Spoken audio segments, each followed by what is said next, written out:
Daniel chapter 3, verses 8 to 30. The fiery furnace.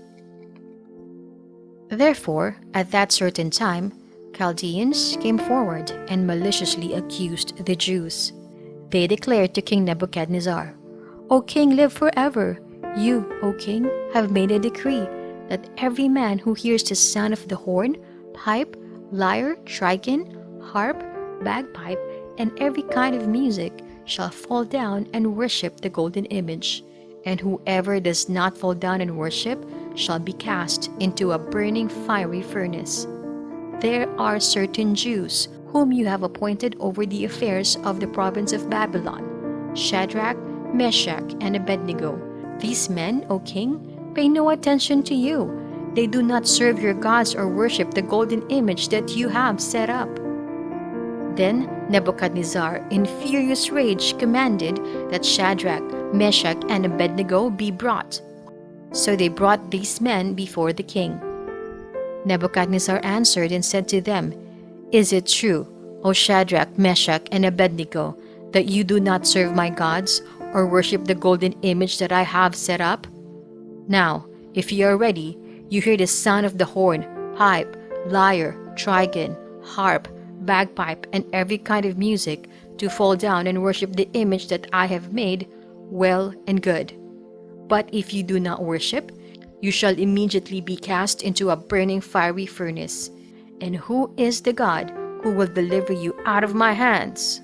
Shadrach, Meshach, and Abednego answered and said to the king, O Nebuchadnezzar, we have no need to answer you in this matter.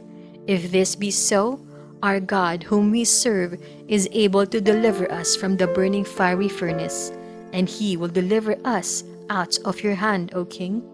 But if not, be it known to you, O king, that we will not serve your gods or worship the golden image that you have set up. Then Nebuchadnezzar was filled with fury, and the expression of his face was changed against Shadrach, Meshach, and Abednego. He ordered the furnace heated 7 times more than it was usually heated.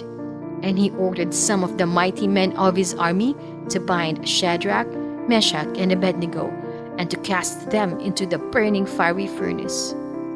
Then these men were bound in their cloaks, their tunics, their hats, and their other garments, and they were thrown into the burning fiery furnace.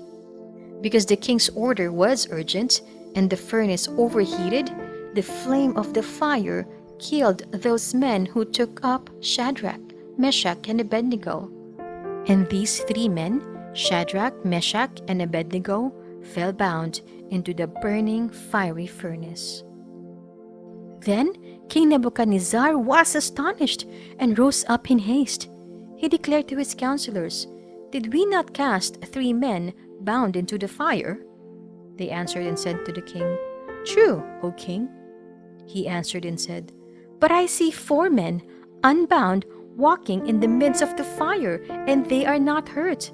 And the appearance of the 4th is like a son of the gods. Then Nebuchadnezzar came near to the door of the burning fiery furnace.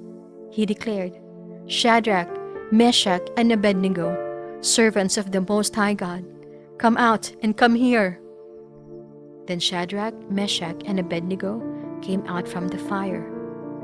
And the satraps, the prefects, the governors, and the king's counselors gathered together and saw that the fire had not had any power over the bodies of those men. The hair of their heads was not singed, their cloaks were not harmed, and no smell of fire had come upon them. Nebuchadnezzar answered and said, Blessed be the God of Shadrach, Meshach, and Abednego, who has sent his angel and delivered his servants who trusted in him and set aside the king's command and yielded up their bodies rather than serve and worship any god except their own God. Therefore I make a decree. Any people, nation, or language that speaks anything against the God of Shadrach, Meshach, and Abednego shall be torn limb from limb, and their houses laid in ruins, for there is no other God who is able to rescue in this way." Then the king promoted Shadrach, Meshach, and Abednego in the province of Babylon.